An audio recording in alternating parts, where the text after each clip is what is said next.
संत श्रोमणी आचार्य गुरु 108 विद्यासागर जी महाराज की जय। आचार्य श्री उदार सागर जी महाराज की जय। मुनि पुंगा गुरुवार 108 सुधा सागर जी महाराज की जय। समस्त मुनि संघ की जय।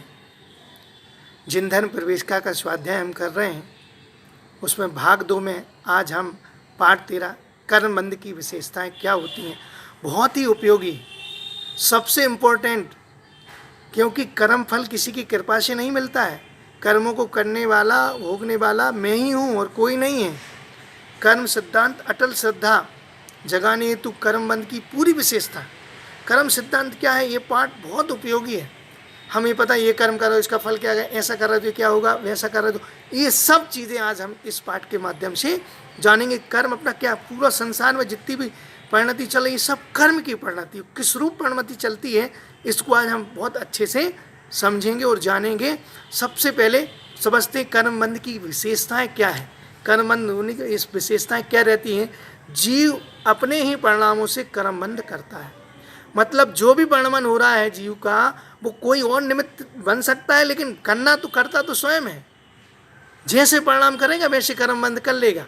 मंदिर में एक चोर चोरी करने के लिए जाता है तो चोरी रूप कर्मबंध करता है, और एक भगवान की सेवा और पूजा भक्ति करने जाता तो उस रूप गए दोनों मंदिर, लेकिन परिणाम जैसे थे उस रूप कर्मबंध करके आ गए। दूसरा, द्रव्य छेद काल भाव की अपेक्षा से ही कर्म अपना फल दे। जैसा द्रव्य छेद काल भाव होगा कर्मबंध वैसा ही होगा, वैसा ही फल मिलेगा। उदाहरण के तौर पर आप मंदिर में थे, पूजा पाठ कर रहे थे, कर्म का उदय आया, छोटे रूप में तो चला गया। आप घर में थे और कोई चाकू से या किसी से आप सब्जी बना, पता चली उंगली कट गई, तो द्रव्य छेद काल भाव की अपेक्षा ही कर्म अपना फल देते हैं। तीसरा, तीव्र भाव और मंद भाव से कर्म अलग अलग। तीव्र भाव होंगे तो तीव्र रूप, और मंद भाव होंगे तो मंद रूप। अगर आप तीव्र कषाय कर रहे हैं, तीव्र आपके भाव है, तो आप तीव्र रूप कर्मों का बंध करेंगे, और आप मंद कषाय कर रहे हैं, मंद रूप है आपके परिणाम, तो मंद रूप बुकार करेगा। चौथा, कर्म फल देने के बाद तत्काल आत्म प्रदेश से कर्म अलग हो जा। जैसे ही फल देते हैं, जैसे अपन ने कोई कर्म बांधा रखा और उसने अपना फल दिया, तो फल देने के बाद तुरंत झड़ जाते हैं। जैसे पकने के बाद आम अपने आप गिर जाता है, ऐसे कर्म बंद जो है कर्म फल देने के बाद तुरंत निर्जरित हो जाते, झड़ जाते, अपनी आत्मा के प्रदेशों से अलग हो जाते हैं। एक समय में बांधा हुआ कर्म अगले समय में भी फल दे सकता है, और बाद में। ऐसा नहीं मानो कि अभी अपन ने कर्म किया तो अभी उदय में आएगा, अभी भी उदय में आ सकता है, और बहुत समय बाद इस भाव में, अगले भाव में, पता नहीं कौन से भाव में भी उदय आ जाए। जैसी उसकी स्थिति अपन बांधते हैं वैसी स्थिति वो कर्म फल देता है। कुछ लोग, और ये तो इतने बुरे कर्म कर रहा है, इतना बुरा धंधा है इनका, इतना ये कर रहा है, फिर भी इनका कुछ नहीं हो रहा, हम तो इतना अच्छा कर रहे हैं। ये तुरंत का तुरंत नहीं होता। अपन ने पूर्व जन्म में या पूर्व भाव में जो कर्म किए वो उदय में आ रहे हैं, उसने पूर्व जन्म में जो पुण्य किए इसलिए उसका आज अच्छा दिख रहा है। इसलिए बहुत अच्छे से समझना, ये दोषारोपण कभी नहीं करना कि हम अच्छा कर रहे हैं तो हमारे साथ अच्छा नहीं हो रहा, वो बुरा कर रहा है उसके साथ अच्छा, उसका व्यापार खराब है, उसकी बोली खराब है, उसकी भाव खराब, फिर भी उसका अच्छा हो रहा, हमारा बुरा हो रहा। नहीं, ये कर्मबंध तुरंत के तुरंत भी उदय में आ सकता है दूसरे समय, और बहुत समय बाद भी उदय में आ सकता है। यह आवश्यक नहीं कि कर्म अपनी स्थिति पूर्ण होने पर ही फल दे। ये आवश्यक नहीं है बिल्कुल कि कर्म अपनी स्थिति पूर्ण होने पर फल दे, जरूरी नहीं है। उसकी स्थिति पूर्ण हो गई वो आपको फल दे। क्यों? तपस्चरण विशेष से कर्म समय से पूर्व भी अपना फल दे सकते हैं। तपस्चरण किया, तपस्चरण से कर्म फल अपना पूर्व उदय में आया और कर्म निर्जरित हो गया। इसलिए मत मानना कि कर्म आप कि अपनी स्थिति पूर्ण कर ली तो आप फल देगा ही देगा, नहीं। समय से पूर्व भी अपन कर्म को झड़ा सकते हैं, उसको उदय में ला सकते हैं तपस्चरण आदि के माध्यम से। यह कोई आवश्यक नहीं कि कर्म अपना फल यथावत देवे। ये भी जरूर नहीं कर्म जैसा बांधा वैसे ही फल देवे आपके, नहीं। क्योंकि आंतरिक शक्ति और बाह्य परिस्थिति के अनुकूल न रहने पर कर्म अपना फल दिए बिना भी अपने कर्म रूप अन्य कर्म रूप परिणत होकर निर्जरा को प्राप्त। जैसा आपने बांधा वैसे उदय में आए, कोई जरूरी नहीं है साता का असाता रूप में परिणत हो जाए। ज्ञानावणी का हम मति ज्ञान का शुद्ध ज्ञान, मतलब ये बदल सकते हैं अपनी स्थिति, अन्य रूप परिणत हो सकते हैं। ठीक इस प्रकार से ये मत सोचना कि ये हमने अभी ये बांधा तो इसी रूप परिणत, क्योंकि द्रव्य छेद काल भाव के हिसाब से अपने जैसी अनुकूल स्थिति रहती है वैसे रूप परिणत हो जाते हैं। कभी उदाहरण के माध्यम से समझो, एक टीचर को बहुत क्रोध गुस्सा है, बच्चा बहुत उधम कर रहा था, उनने उठा के एक जोर से चाटा, उसके कान पर दे मारा। बच्चा कम सुनता था, बहरा सा था, उसको सुनाई नहीं देता था। तो जैसे ही टीचर ने मारा तो वो बच्चे का जो सुनना कम था वो बहुत अच्छे से सुनाई देने लगा। मतलब देखो, असाता साता रूप परिणमित हो गई। और एक उदाहरण और इसके माध्यम से सुनो कि एक बार क्या हुआ कि एक टीचर, बच्चे उधम कर रहे थे, उसने अपनी लकड़ी ऐसे ऐसे बजाई, कोई उधम नहीं करेगा ऐसी टेबल पर, और किस्मत से वो लकड़ी छूट गई हाथ से, और छूटने के बाद एक बच्चे के आँख पे जाके सीधी आँख में लगी, उसकी आँख वहीं पर फूट गई। तो ये कर्म कभी साता रूप कभी असाता रूप परिणमित कर सकते हैं।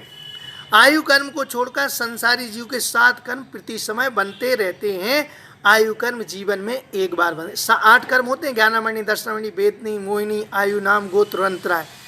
उसमें से आयु कर्म जीवन में एक बार बनता है और 7 कर्म हमारे प्रति समय बनते रहते हैं। खाते पीते उठते सोते हैं, 24 घंटे उन कर्मों को हम बांधते रहते हैं। कर्म अपने अवान्तर भेदों में परिवर्तित हो सकते हैं। कर्म अपने अवान्तर भेद हमने बताया था, साता का साता में हो सकता है, ज्ञानावणी मति ज्ञानावर्ण का शुद्ध ज्ञानावर्ण इस रूप परिणमित हो सकते हैं। चारों आयु कर्म कौन कौन से? मनुष्य आयु, देव आयु, तिरंच आयु, नरक आयु। दर्शन मोहिनी कर्म और चारित्र मोहिनी कर्म अपना फल स्वमुख से देते हैं। इनमें परस्पर परिवर्तन संभव नहीं, इनमें परिवर्तन नहीं कर सकते हैं। ये ज्यों के त्यों जैसे रूप है उसी रूप रहते हैं। चारों आयु, दर्शन मोहिनी और चारित्र मोहिनी उसी रूप उदय में आते हैं। आत्मा के प्रत्येक प्रदेश पर सभी कर्मों के अनंत पुद्गल परमाणु बिखरे। अपनी आत्मा के प्रदेश हैं असंख्यात प्रदेश, उन असंख्यात प्रदेशों पर सभी कर्मों की अनंत पुद्गल वर्णाएं उस पहले से विराजमान है। और अपन ने जैसे ही राग देश रूप परिणमन किया, वे पुद्गल वर्णाएं आत्मा के साथ संबंध, अपन ने ज्ञानावर्ण रूप कर्म माना तो ज्ञानावर्ण रूप परिणमित होती है और आके अपनी आत्मा से मतलब रखी हुई है पहले से, लेकिन चिवक्ति का में जब अपन राग देश रूप परिणाम करते हैं, इस रूप की उसकी परिणति चलती रहती है। और क्या है? अनादिकाल से संसारी जीव की कर्म बंधन की प्रक्रिया चल रही है। अनादिकाल से जब तक संसार में है, सबसे एक प्रक्रिया चल रही है। जब तक कर्मों से मुक्त नहीं होगा, जब तक ये प्रक्रिया चलती रहेगी। अनंत संसार रूप इस रूप चलती ही रहेगी। और आत्मा के कर्मों के बंधन की प्रक्रिया का कर्ता स्वयं जीव है और इसका परिणाम है। मतलब कोई और नहीं, अपन को निमित्त कोई बन सकता है, लेकिन परिणमन तो अपना होता है, अपन रूप ही परिणमित करते हैं। इसलिए जो कुछ भी अपन कर रहे हैं वो अपन रूप ही अपन स्वयं करते हैं, अपने परिणाम स्वयं करते हैं। जैसा राग देश, जैसे ही अपन प्रवृत्ति होती, उस रूप कर्म बंध हो जाता है और शेष बंधन नहीं होता। अगर अपन परिणामों में निर्मलता रखते हैं तो उस रूप साता आदि कर्म बनते हैं, और अपन परिणामों में विकृति रखते तो उस रूप। इसलिए ज्ञानावर्णी, दर्शनावर्णी, वेदनी, मोहिनी, आयु, नाम, गोत्र और अंतराय, ये जो सभी कर्म हैं, इन सभी कर्मों को खपाने की अपन को प्रयत्न करना चाहिए, तपस्या आदि करना चाहिए। अपना मन अच्छे चीज़ों, कम से कम संसार अवस्था में तो शुभ कर्म करो तो सब शुभ चीज़ें मिलेंगी, और अशुभ कर्म चल रहे हैं तो अशुभ रूप परिणति चल रही है।